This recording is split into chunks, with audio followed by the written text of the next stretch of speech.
So I'm really excited to be here today. It's a full circle moment for me. And I think you'll know what I mean in a few minutes. And this is a really special place to be because of the story linked to women in Barcelona, but I think now with TEDx in all the world. And they told us yesterday that this is the punchline of this place is like women can access their value if they access the culture. Well, I think also women can access their value if they access their own story. So this is what I'm here for. So it's quite a difficult story to tell you about. And the thing is, 3 years ago, I live in Lisbon, Portugal. Amazing city, safest city, really beautiful city. You should come. And I was working.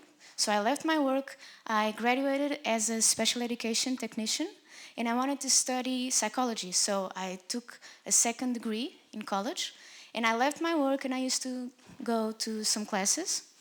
And so I parked my car near the college. It's in the center of Lisbon. And when I was leaving my car, because in Portugal the door is right here, and I was leaving my car, I opened up the door, and a man was standing here, an armed man. So what happened was he told me, step out. No, step to the other side. And he took me for 4 hours in Lisbon. This was near Christmas. It was in December. And it was a really nice thing to be in December, and you'll know why.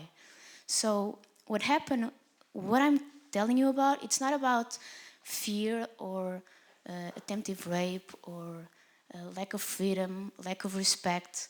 It's not about that. It's about we are all women and men, but I believe I'm talking to very human people here. And entrepreneurship, but life itself, it's kind of a process. So it has ups and downs. And what I want to tell you about is how you deal with a crisis. Whether it's a work crisis or a personal crisis, what can you do? And this is just what functioned for me. I'm not expecting you to ever feel like this in your lives, but I'm sorry to say that you will deal with crisis. So I hope this will be of some help in some years now or in some days now. So what happened was my first conscious thought, I felt really numbed for a very, very long time, some days. And my first conscious thought was, I'll have to add new meanings on this or I'll die because of it. This is just too much for me. I'm just a person. I'm 26 years old. I was 26 years old. Come on, man, I'm 26. So the thing was, I thought about this, and the first real important thought in my mind was to, okay, this is a crisis, but it should be a reason for you to stay, okay? We will all deal with real bad crises in our work and in our lives.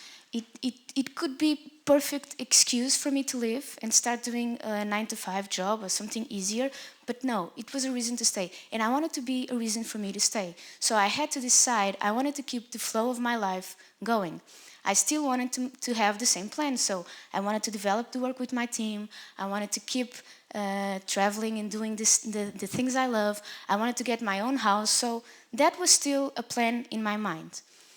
The second thing was, when there's a crisis and I wanted to say, I'll survive to this, the second thing I thought about it was, well, this has an emotional side and a mind side.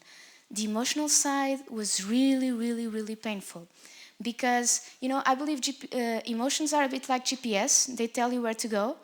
And I wasn't sleeping for a month.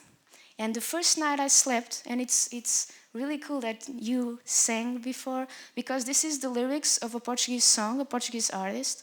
And this was the first night I slept for like 14 hours, a month after it happened. And because I was listening to a concert.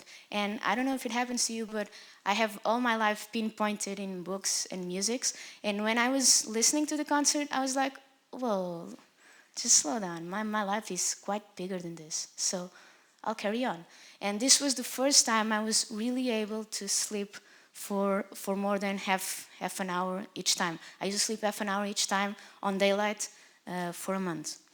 So afterwards, this emotional side is really, really difficult because, you know, emotions tell you the way, and I knew I needed to connect with all the things I love, but I couldn't do it without connecting with all the pain. So it's kind of a tricky thing, and you want to go around, but you can't. So you have to deal with the crisis. There's no other way to do it.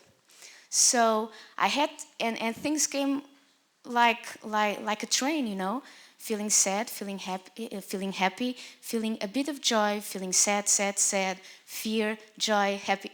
It was everything all the time, but it had to be.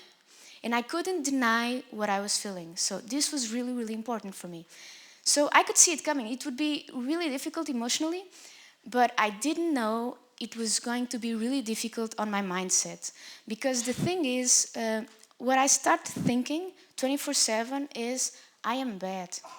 And I am a reason to be ashamed of. And this is kind of involuntary thinking, but compulsive thinking. And you can imagine, like, doing so. Women think a lot, you know. There's always a voice buzzing in our heads. So imagine, like, you keep thinking to yourself, oh, you're bad, you're no good, you're shit. So this is for months. And, you know, I was entering my house and forgetting my keys, which is kind of usual thing for me to do. And I was like, oh, see, that happens because you're bad. And then I had a good day at work, but then a lousy day at work, and I said, oh, okay, that's because you're bad. But then this was 2009, no, the global economic crisis, and I was like, hold on, that's not me. So this is, let's hold on a little. So I'm not the one responsible for all this. So I had to, you know, I had a screwed up mindset. And this was a really, really important thing to learn. Because when you don't, if you're not aware of it, it's killing you. My mind was the spotlight of my ruin, you know. I was keep telling myself I was no good. So I had to shut it off. And this has been the major asset in my life now. So the third thing I want to talk to you about, it relates a lot to this space, to your stories. And because in this room there are layers and layers and layers of different stories being told, and in this space also. So it's really important for us as women and as men and as a team to really connect with each other. And we've seen this with this amazing organizing team. And I see this every day at my work. I work with the bravest, or the second bravest, I don't know, just we'll have to deal with this. But I work with the bravest, kindest, and excellent team back in Portugal. And the kind of team that works with children, with kids with ADHD and autism and dyslexia and all that.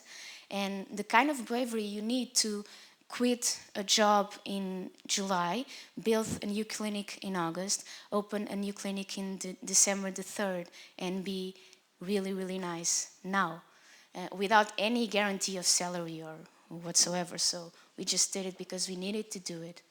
And so it's really important, and I wanted you to keep this in mind. It's really important to keep your heroes close to you.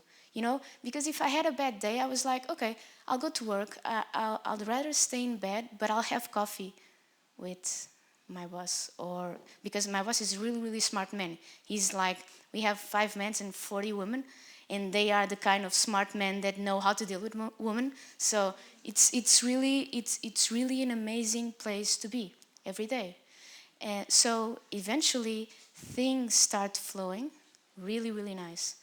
And we have different small teams. I work in schools, so my team of schools, it's my dream. They just arrived in September, so I'm so happy for them. Like, finally the right people, 5 people, really, truly amazing. And when you're thinking about this all, you just have to put things in perspective.